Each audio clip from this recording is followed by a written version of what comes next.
Hello students, welcome back to the video. तो आज की इस वीडियो में आपका स्वागत है। तो आज हम डिस्कस करने वाले हैं cavity problems in centre of मास। जैसे मैंने आपसे कहा था कि पिछले वीडियो में हमने बात किया था centre of cavity problems in rotational motion. तो यार इस वीडियो में हम बात करने वाले cavity problems in centre of मास। तो आप देख सकते हैं पहला क्वेश्चन अपने सेंटर ऑफ मास से जेईई मेन सितंबर 2020 का प्रश्न है। यहाँ पे शिफ्ट 2 भी दिया गया है। ठीक है, इंटीजर न्यूमेरिकल टाइप का क्वेश्चन है यहाँ पर। आइए जरा इन क्वेश्चन को देखिए। और जैसे मैंने आपको प्रीवियस वीडियो में बताया था कि हम कुछ स्टेप्स की जरा स्टेप पे ज्यादा अपन फोकस करेंगे। ठीक है, स्टेप पे फोकस किया तो बाकी जितने भी आप क्वेश्चन को मैंने 3 क्वेश्चन बताया, अगर आप वो 3 के बदले 10 क्वेश्चन भी करोगे वो भी आपसे आराम से हो जाएंगे। तो आइए यहाँ पर भी कुछ स्टेप्स के बारे में जाने कि कौन से स्टेप्स यहाँ पर, क्या स्टेप्स या क्या ट्रिक्स यहाँ पर अप्लाई करें ताकि ऐसे प्रॉब्लम जब आपके आए cavity problems in centre of मास उसको हम खत्म कर सके।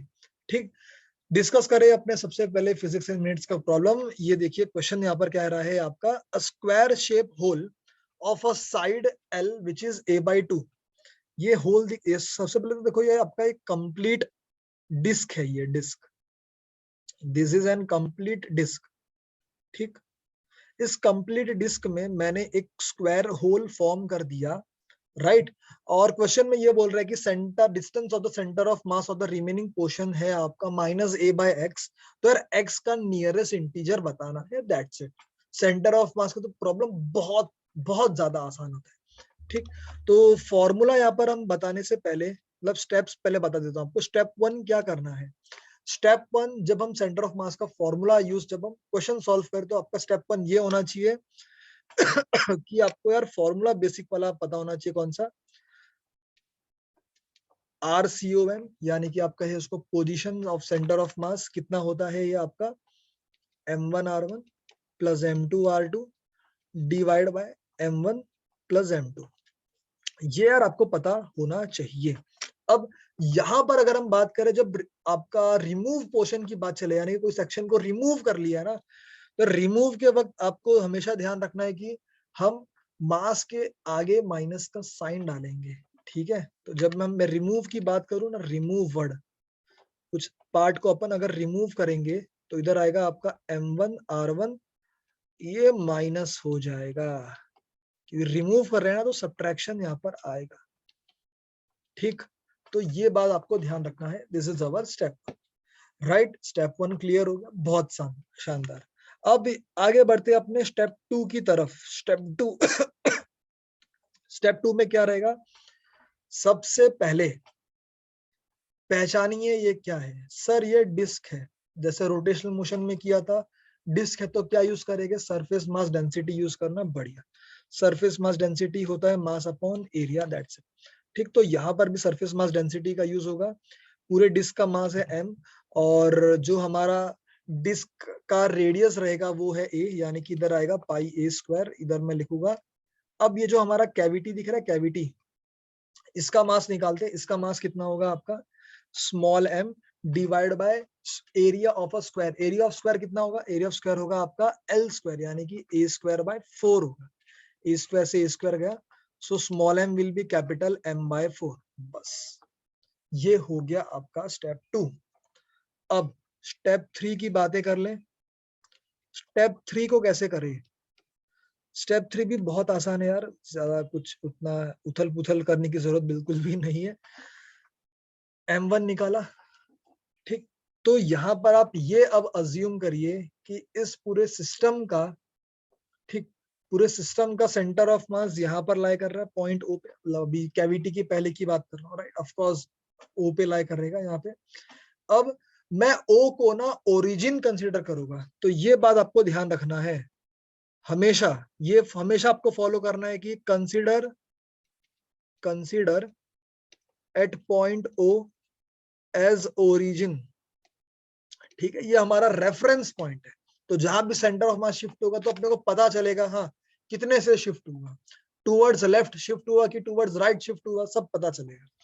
अच्छा, ओ को ओरिजिन ले लिया, बढ़िया, 0,0। अब तो यहाँ पे हम अपना फॉर्मूला लिख देंगे जो लिखा था। पूरे सिस्टम का मास m है, ठीक। अब ये जो r रहेगा ना r1, ये r1 आपका 0 रहेगा यहाँ पे, ठीक है।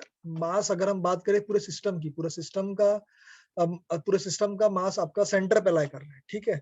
और मैंने पॉइंट ओ को ही ओरिजिन ले लिया, तो ये सेंटर ऑफ मास से डिस्टेंस कितना बना रहा है, कैपिटल एम, उसी पे लाई कर रहा है ना, तो इसीलिए 0 माइनस m2 कितना है, m2 है यहाँ पर आपका small m which is m/4, और इसका डिस्टेंस कितना है, देखो डिस्टेंस कितना है, इसका डिस्टेंस है a/2। देखो d दिया ना, d दिया तो a/2 हुआ। अच्छा, d दिया है a/2 divide by capital M minus small m। Small m कितना है, m/4, उठा के पुट कर दीजिए बस, तो m a/8 आएगा, hole divide by 3m/4, right. Small m, अच्छा यहाँ पर पाई का टर्म भी अपना लिखे नहीं, पाई का टर्म भी आएगा, m/4 पाई, तो इधर लिख देते, और फिर इधर भी आएगा, फिर अपना पाई नीचे, ये आपका m/8 पाई हो जाएगा, और यहाँ पर capital M minus capital M/4 pi, ठीक। mm यार कॉमन कैंसिल कर देना, -a/2 under root of 4 pi minus 1 should be our answer.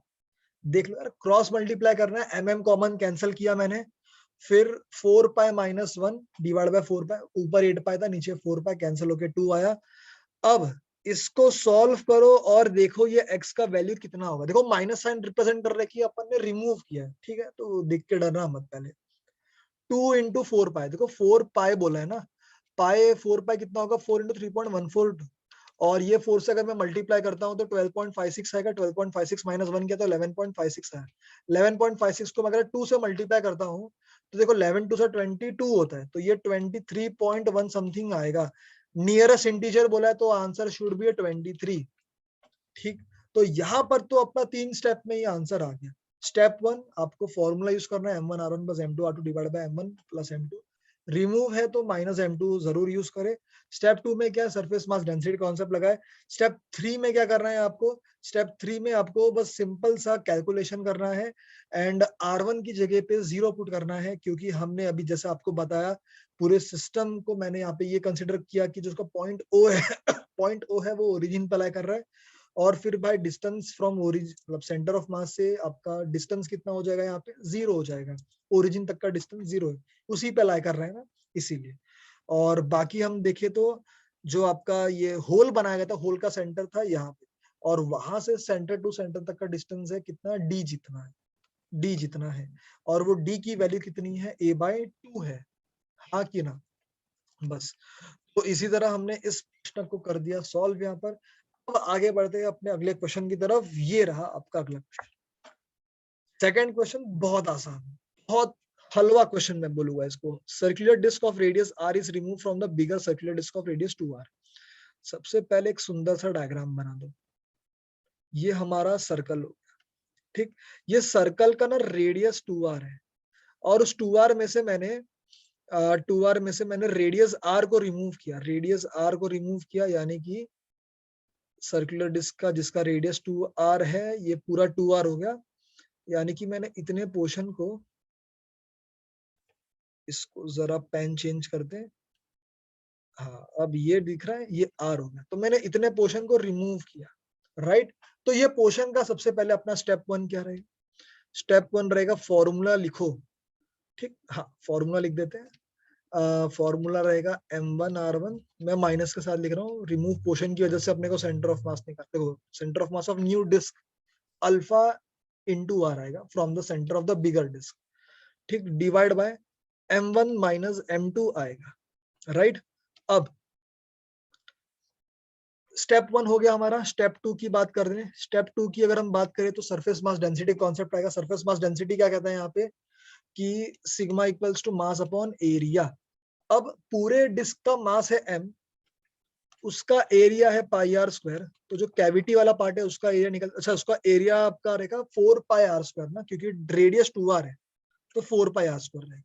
जो कैविटी वाले पार्ट था उसका रेडियस था r, तो पाई r स्क्वायर ही, तो small m will be capital M by 4। ठीक, तो m1 कितना है आपका, m1 है यहाँ पर आपका पूरे कंप्लीट कैपिटल M। और r1 की बात की जाए तो देखो ये जो हमारा सेंटर है, सेंटर को आप ओरिजिन कंसिडर करो। पहली बात ये ओरिजिन है हमारा, ओरिजिन, तो चीजें बहुत आसान हो जाएगी। अच्छा, तो ये ओरिजिन पे ही आया, यानी कि डिस्टेंस तो उसी पे रखा हुआ है आपका सेंटर ऑफ, यानी कि पूरे सिस्टम का सेंटर ऑफ मास उसके सेंटर पे कॉन्सेंट्रेट कर रहा है, इसीलिए r1 की वैल्यू 0। m2 कितना रहेगा आपका, m2 रहेगा स्मॉल m, यानी कि m by 4 रहेगा। अब डिस्टेंस कितना है, डिस्टेंस देखो, ये डिस्टेंस इसका सेंटर हो गया, ये इसका, यार इनके बीच का डिस्टेंस कितना है, गैप कितना है यार, गैप है इनके बीच का डिस्टेंस r, बस। m1 कितना है आपका, कैपिटल M, m2 कितना है, स्मॉल m, तो इधर आएगा आपका m by 4, बस दैट्स इट। इधर आपका m by 4 into r divide by 3m by 4 आएगा, m से m cancel, m by 4 cancel, minus r by 3 आ रहा, माइनस साइन इंडिकेट्स रिमूव कर रहे हैं हम यहाँ पर। इसको मैं अल्फा r से इक्वेट कर दूं, क्वेश्चन में बोल रहा है अल्फा r है आपका जो सेंटर ऑफ मास का वैल्यू है, RCOM, ये है आपका अल्फा r। अल्फा r से इक्वेट करें, r से r कैंसल, तो alpha will be 1/3। Option B is the correct answer. वही चीज मैंने वापस, मेरे ख्याल से यहाँ पर अपन ने स्टेप 1 बता दिया, स्टेप 2, स्टेप 3 में तो अपना सोल्यूशन ही निकल गया। ये स्टेप 3, ये वाला स्टेप 2 था, समझे। तो मतलब 3 स्टेप बताए यहाँ पे, रोटेशनल मोशन में 4 थे, इसमें 3 है, और बहुत आसानी से हो गया, मतलब ज्यादा कुछ करने की बिल्कुल भी जरूरत नहीं पड़ी। एक आखिरी सवाल कर लेते हैं यहाँ पर, आपके सेंटर ऑफ मास का दिखने में लग रहा है बारे बात करते इतने ऐसे ऐसे समझाते, देखो भैया बहुत आसान सवाल है, ये भी बहुत आसान रहेगा, देख लेते हैं यहाँ पे। चलिए, as shown in the figure, when the spherical cavity centered at O of a radius 1 is cut, तो ये radius 1 है, इसको कट किया है, of a radius r, अब at C, तो C है सेंटर, यानी कि मैं बोल दूं ये जो है ना, ये डिस्टेंस है आपका r एंड ये है 1, तो मैं ये बोल दूं ये जो डिस्टेंस रहेगा इनके बीच का gap, that will be r-1। पूरा r 1 को रिमूव करो तो r-1 है ना यार, ये वाला पोर्शन में बोल रहा हूँ, r-1 है। अब रही बात g, अच्छा मैं g और c के बीच का डिस्टेंस भी निकाल देता हूँ, g और c के बीच का डिस्टेंस बहुत अच्छे से आपको यहाँ पे थोड़ा ज्योमेट्री करना पड़ेगा, ज्योमेट्री आपका तगड़ा है तो फिर फिजिक्स में तो कोई दिक्कत परेशानी नहीं आएगी। अब ये यार पूरा कितना है आपका, पूरा 2 है, देख लो, क्योंकि ये रेडियस 1 है तो डायमीटर 2 हुआ इसका, तो पूरे में से मेरे को अगर r को रिमूव करना है, यानी कि ये r है, ये पूरा 2 है, तो बोलो यार ये कितना होगा आपका, मैं बोलूं ये 2 माइनस r होगा, ठीक है। मैं ये अज्यूम करता हूँ अब यहाँ पे, चलो ये तो मैंने आपको नोटेशन बताया, मतलब आपको बताया कि जी सी के बीच का डिस्टेंस क्या है, सी और ओ के बीच का डिस्टेंस क्या है, जरूरत पड़ेगा इसीलिए बताया। स्टेप 1 फॉर्मूला लिखेंगे, अब मैं डायरेक्ट लिख देता हूँ, अब तो यार आप एकदम प्रो बन गए। फॉर्मूला लिखो, आंसर तुरंत अपने आप खुद बाय खुद आएगा।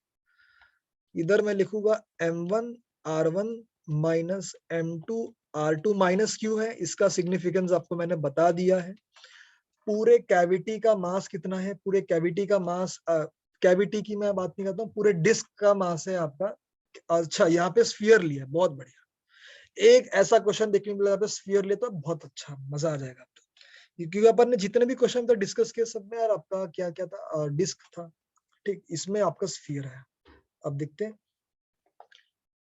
तो यहाँ पर मैं यूज करूंगा volume mass density, volume mass density, पूरे डिस्क का मास है m, उसका volume 4πr³ into small m, cavity का मास है स्मॉल m, और उसका वॉल्यूम 4π1³, रेडियस 1 है ना, तो 1³ 1 ही आएगा, so small m will be capital M by r³। ये आया अपना कैविटी का मास, बढ़िया एकदम। दूसरी बात, अब R1 कितना होगा आपका, R1 सर, R1 तो जैसे अभी आपने बताया पूरे सिस्टम का मास उसके सेंटर पे कॉन्सेंट्रेट रहेगा, और उसी पॉइंट से डिस्टेंस पूछा है तो यार 0 होगा, क्योंकि R1 0 होगा, m into 0 will be 0, minus m2 कितना होगा, m अपॉन r³ होगा। अब R2 कितना होगा वो देख लो यार। R2 की अगर मैं बात करूं, ये पूरा कैविटी था, कैविटी से का सेंटर तक का डिस्टेंस कितना है, R-1। देखो O2C, मैं OC लिख देता हूं और अच्छे से क्लैरिटी आएगी। OC divide by M-M/R³। ठीक, OC कितना है आपका यार, OC है R-1। अभी मैंने जस्ट बताया। अब सेंटर ऑफ मास का वैल्यू क्या रहेगा वो देख लो। सेंटर ऑफ मास रहेगा, देखो टूवर्ड्स लेफ्ट देख रही है, 2 - R आ रहा है, 2 - R टूवर्ड्स लेफ्ट, 2 - R। यानी कि जब मैं कैविटी को रिमूव करूंगा तो अब सेंटर ऑफ मास G पे आ जाएगा। ठीक है, कैविटी को जब मैं रिमूव करूंगा तो centre of mass will be shifting towards left. तभी तो आप देख रहे हो पॉइंट G C के लेफ्ट में जा रहा है, पॉइंट G C के लेफ्ट में है, इसीलिए नेगेटिव। ठीक, तो ये माइनस माइनस तो कटना ही है अपना। ठीक है, इतना तो 2 - R निकालने का पर्पस क्लियर हुआ। बस MM कॉमन कैंसिल करे, ये हुआ आपका 2 - R is equals to OC। OC कितना है आपका R-1 by R³ divide by cross multiply करे R³ -1 बाय R³ कैंसल हो गया। ठीक अब अपना यार क्वेश्चन हो गया A³ माइनस P³ का वैल्यू क्या होता है। स्टेप 3 भी हमने कर दिया, तो अपना आंसर क्या आएगा, मैं इधर लिख देता हूँ कैलकुलेशन अपना। 2 - R R-1 R³ -1 का क्यूब कितना होता है, A-B ना, A-B A² AB plus B²। ठीक, तो ये कैंसिल हुआ, तो finally we are getting 2 - R² plus R+1 is equals to 1। That's it. Option A is the correct answer to this question.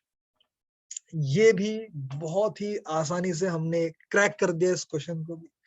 3 step वही, RCOM लिखो, वॉल्यूम मास डेंसिटी। देखो यहाँ पे आपको ध्यान देना है कि स्फीयर आया तो यार वॉल्यूम मास डेंसिटी, डिस्क रहेगा ठीक, या प्लेट रहेगा तो हम यूज करेंगे सरफेस मास डेंसिटी। ठीक, तो इस केस में वॉल्यूम मास डेंसिटी यूज हुआ, यानी कि मास अपॉन वॉल्यूम। ठीक, सिंपल क्वेश्चन हो गया हमारा सॉल्व। 3 क्वेश्चन दनादन, वही स्टेप फॉलो किया, हो गया अच्छे से। तो RCOM का हमारा आंसर भी मैच कर लिया। तो यार इसी के साथ वीडियो करते हैं एंड यहाँ पे। तो आई होप आप सभी को बहुत ही मजा आया होगा इस क्वेश्चन को सॉल्व करने में। तीनों क्वेश्चन अपन ने क्रैक कर लिए यहाँ पे, और 3 स्टेप भी हमने यहाँ पे जान लिए। ठीक, तो मिलते हैं आपको अगले वीडियो में, तब तक के लिए बाय, ऑल द बेस्ट। ठीक है, अच्छे से पढ़ाई करते रहे, एकदम शानदार। मिलते हैं आपको अगले वीडियो में, सी यू सून। ठीक।